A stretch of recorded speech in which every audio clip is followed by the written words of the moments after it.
Hey guys, welcome to another video from Historic Militaria. Today we're going to be looking at a red 9 broom handle, and obviously the first thing people ask is, why is it a red 9? Well, that 9 on the grip that's painted and branded onto the grip is the reason why.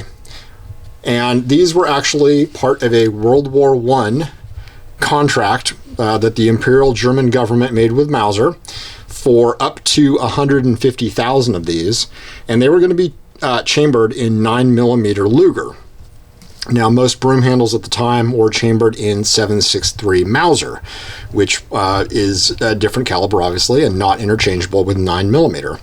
So the German government wanted 9mm Luger because obviously their Lugers were chambered in that, so a little bit of standardization would be nice. So Mauser agreed to it, and they were going to make up to 150,000 of these in their own serial number range from 1 to 150,000. And the red 9 is obviously the easiest way to tell one apart. The other way is obviously the serial number. And this one is, by the way, this gun has been cleared. I'm not going to get into the whole clearing guns just to show you a video, but I have checked it.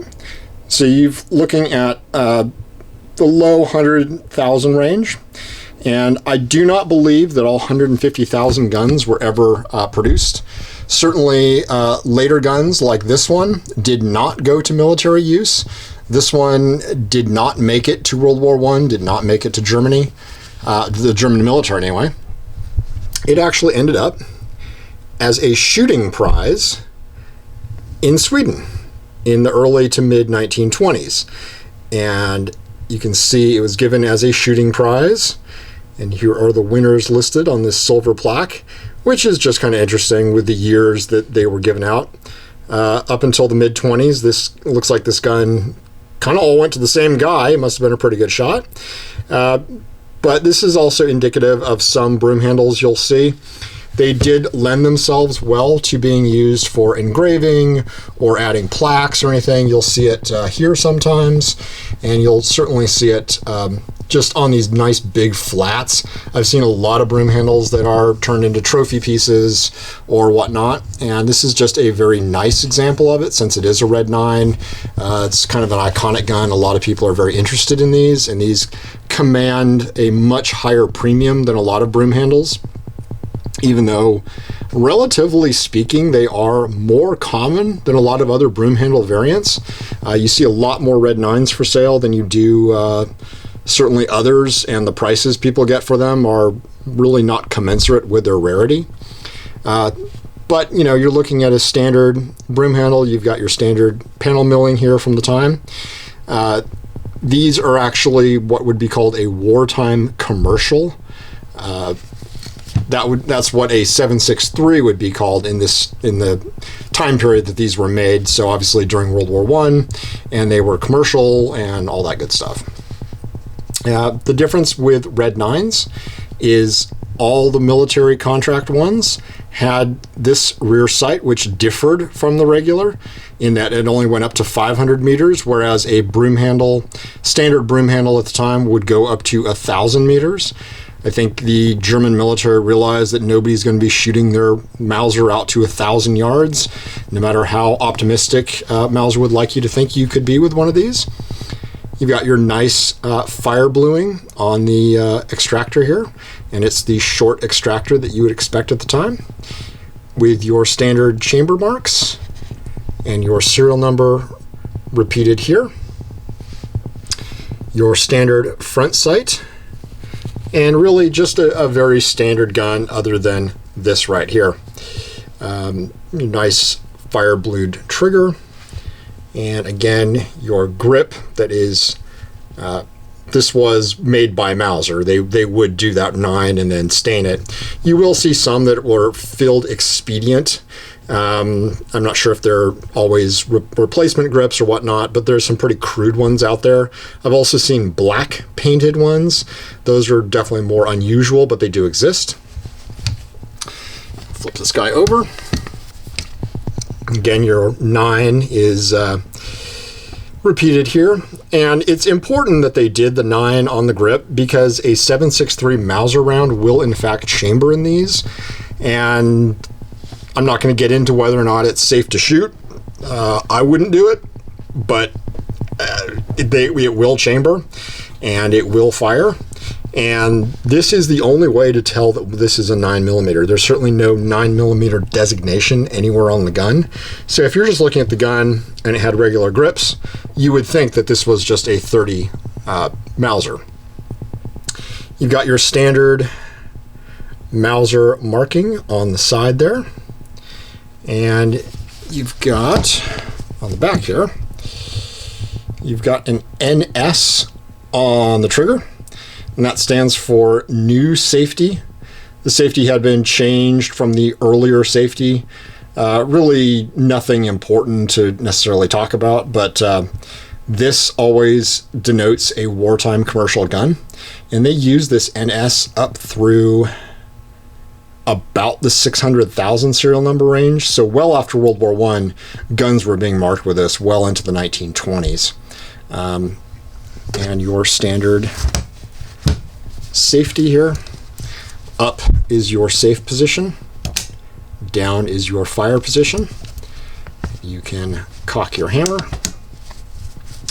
And we'll open this guy up and take a look at another aspect that gives you that it's a 9mm factory gun rather than a rechambered gun. In there, you can actually, well, we'll open it up. Actually, no, you can see that. There's a divot on that follower, and that's factory because the 9mm Luger casing is straight, whereas the 7.63 Mauser is bottlenecked and fed better. So to facilitate feeding, Mauser actually divoted a lot of the followers on Red 9s or 9mm in general. You'll see that divot also on 9mm exports, which are an earlier gun in a more powerful 9mm, and we've done videos on those before. Not all 9mm will have that, but if you see that on one, it's pretty much a sure sign that the gun was chambered in 9mm from the beginning. So it's just something to look for if you're ever looking at a Mauser in 9mm and someone says, oh, this is original, and it's got a factory divot on the follower, and the follower does match, which this one does, you know you're looking at a factory gun. Other than that, nothing too amazing about this. This is a standard Red 9. The other thing I will point out is pretty indicative that this did not go to the German military is ones that were actually accepted for German military use quite often, not always, but quite often, had a German military acceptance mark right here, and this one does not. So this one stayed definitely out of the military. Also, just the condition kind of gives you a good idea that it never went to the field. This is a very nice looking gun, hasn't seen a lot of service, been well cared for, so it really sort of stayed as a shooting prize in Sweden.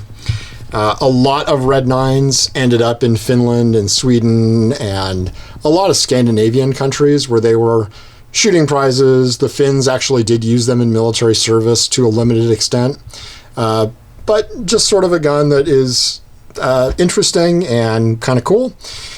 This one does have a match stock. It's not in the video, but the stock does exist for it. And we'll do a video on Mauser stocks at a later date. They're not particularly thrilling, but they're just a wooden holster that would actually attach right there. And you'd have basically a short-barreled rifle. And they are actually legal under U.S. law. They are not considered short-barreled rifles because they have been removed from any kind of NFA list or anything like that. So you can, in fact, own the gun, own the stock, you can attach the stock, you can shoot it and collect it and enjoy it, and you don't have to register it as like a class 3 or anything like that. So just an interesting gun. One other thing we'll look at. A lot of people kind of get hung up on markings that are underneath the barrel here, and these will vary. This one is just kind of got all kinds of nonsensical markings.